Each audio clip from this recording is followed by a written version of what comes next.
কথা, বাংলাদেশ ক্রিকেট দলের গুরুত্বপূর্ণ দুজন ক্রিকেটার, স্টেক হোল্ডার, বাংলাদেশের সকল ক্রিকেটীয় ইভেন্ট, সকল ক্রিকেটীয় ইস্যু, সকল ক্রিকেটীয় সাকসেস ফেলিওর, এই যে ঘটনাগুলোর কথা বললাম, প্রত্যেকটার সাথে আসলে যাদের নামটা ওতপ্রোতভাবে জড়িত, বাংলাদেশের ক্রিকেটকে যারা অনেক বেশি গর্বিত করেছে, বাংলাদেশের ক্রিকেটকে অনেক বেশি যারা দ্বান্দ্বিক সিচুয়েশনে নিয়ে গেছে, বিতর্কিত করেছে, সেই দুজন, তামিম ইকবাল খান, সাকিব আল হাসান, আপকামিং চ্যাম্পিয়ন্স ট্রফিতে কি খেলছেন? ডিসকাশন শুরু হয়ে গেছে বিসিবিতে, একটার পর একটা ইন্টারনাল মিটিংস হচ্ছে। যারা আসলে ডিসিশন মেকার রয়েছেন তাদের মধ্যে এটা নিয়ে যথেষ্ট আলোচনা রয়েছে। এবং ইন্টারেস্টিং পার্ট যেটা, এই মুহূর্তেই বাংলাদেশ ক্রিকেট বোর্ডকে মোটামুটি সেই ডিসিশনটা মেক করতে হবে, কারণ উইন্ডিজের বিপক্ষে বাংলাদেশ দল যে 3টা ওয়ানডে খেলবে, তারপরে বাংলাদেশের যে ওয়ানডে সিরিজটা খেলবে বা টুর্নামেন্ট খেলবে, ইনফ্যাক্ট সেটাই হচ্ছে ICC Champions Trophy, going to be organized by PCB, Pakistan cricket board. 19 ফেব্রুয়ারি থেকে মার্চের 9 তারিখ পর্যন্ত হবার কথা। শিডিউল নিয়ে অনেক আলোচনা রয়েছে, ইন্ডিয়ার পার্টিসিপেশন নিয়ে অনেক আলোচনা রয়েছে, এটা কি হাইব্রিড মডেলে হবে কি হবে না অনেক আলোচনা রয়েছে। But we are not interested about those discussions, we are only interested about the issue Shakib Al Hasan and Tamim Iqbal, both friends, and times made them this two guys enemies in recent past. তারা কি খেলবেন? তাদের একজন কি খেলবেন, দুজন কি খেলবেন, নাকি কেউই খেলবেন না? আমার কাছে যে আপডেট রয়েছে, সাকিব আল হাসান এবং তামিম ইকবাল খান আপকামিং চ্যাম্পিয়ন্স ট্রফিতে দুজনই, আবারও বলছি, এটা একটা ড্রিম প্রজেক্ট হতে পারে, বিসিবির সাকসেসফুল ভেঞ্চার হতে পারে। এখন পর্যন্ত যেভাবে এগুচ্ছে, আপকামিং চ্যাম্পিয়ন্স ট্রফিতে তারা খেলবেন। আমি একটু সাকিবের ইস্যুটা শুরুতে আলোচনা করতে চাই, অ্যান্ড দেন আমি তামিম ইকবালকে ডিসকাশন করব।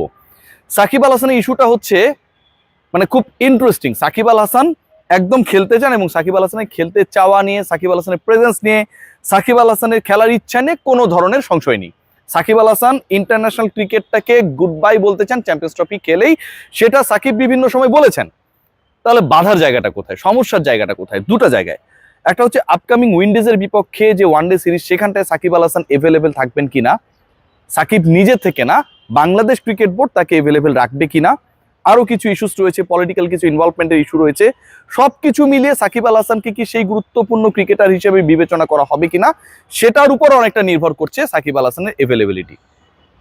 কিন্তু good news is that Bangladesh cricket board, they are right now, ministry as well, Bangladesh cricket বোর্ডকে সেই ফ্রিডমটা দিয়েছে, যে আলোচনাগুলো আমরা দেখেছি এবং ক্রিকেট বোর্ডের ভেতর থেকে যেই তথ্যগুলো আমার সাথে মোটামুটি শেয়ার করা হয়েছে, যে সাকিব আল হাসানকে নিয়ে ঘরের মাঠে যে কোনো টুর্নামেন্ট অনুষ্ঠিত হলে সেখানটায় তার প্রেজেন্স নিয়ে যে ধরনের ডিসকাশনস রয়েছে, বিতর্ক রয়েছে, ডিবেটস রয়েছে, অ্যাওয়েতে সাকিব আল হাসান বাংলাদেশ দলকে প্রতিনিধিত্ব করবেন, সেটা নিয়ে আসলে কারো খুব বেশি মাথা ব্যথা নেই, মানে নেগেটিভিটিস নেই।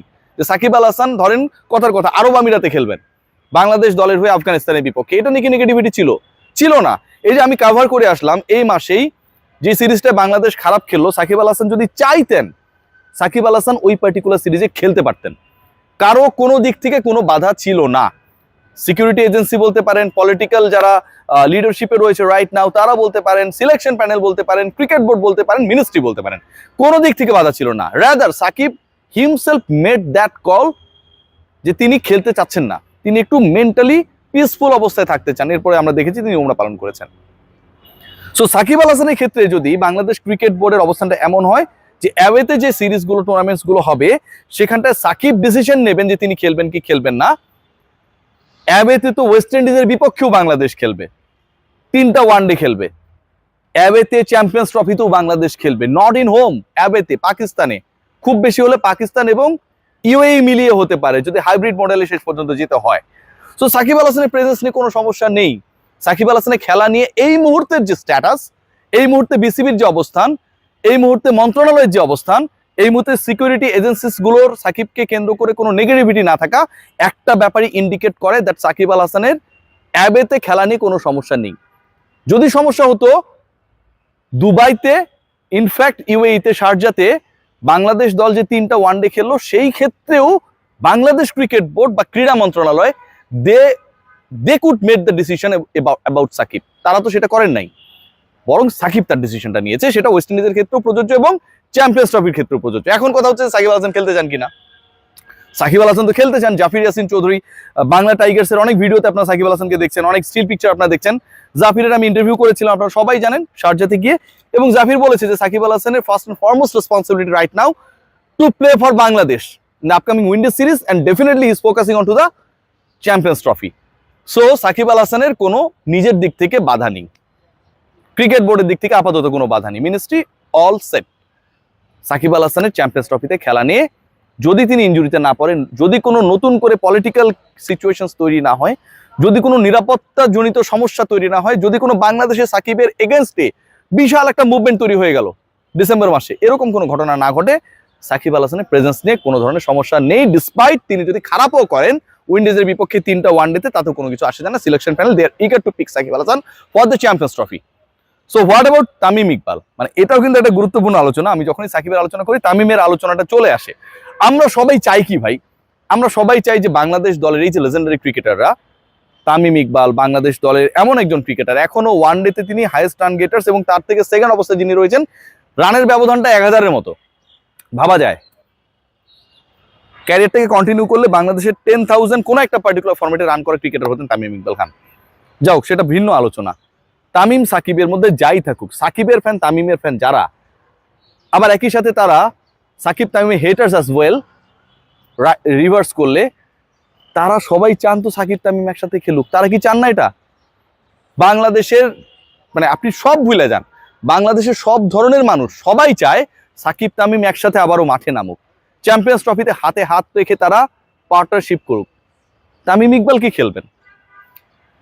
তামিম ইকবাল খেলবেন কি খেলবেন না, এটা অনেক যদি কিন্তুর মধ্যে আবদ্ধ। সাকিব আল হাসান যেমন খেলতে চান, ডিপেন্ড করছে বাংলাদেশ ক্রিকেট বোর্ডের অবস্থানটা কি হয়।